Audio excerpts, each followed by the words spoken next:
sur terre, c'est comme s'il avait tué toute l'humanité. Ce verset montre la gravité de l'acte de tuer une personne innocente, qu'elle soit musulmane ou non. Venons au enseignement du prophète paix et bénédiction sur lui envers les non-musulmans. Voici l'exemple du prophète avec ses voisins non-musulmans. Un jour, un voisin juif qui maltraitait constamment le prophète paix et bénédiction sur lui tomba malade.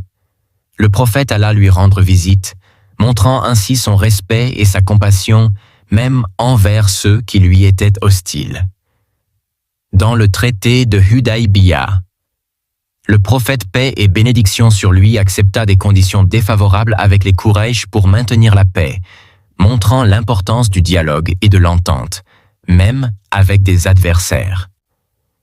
Dans la conquête de la Mecque, lors de cet événement historique, le prophète paix et bénédiction sur lui pardonna aux Quraysh qui l'avaient persécuté pendant des années, déclarant « Allez, vous êtes libres.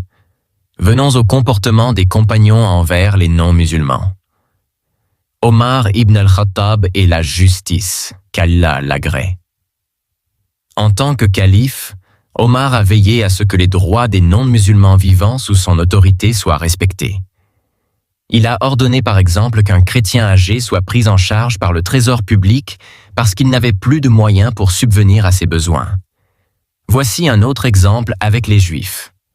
Omar garantit la sécurité des Juifs et des chrétiens lors de la conquête de Jérusalem. Il leur permit de continuer à pratiquer leur foi librement. Venons aux conséquences de l'ignorance religieuse. Premièrement, déformation des versets coraniques.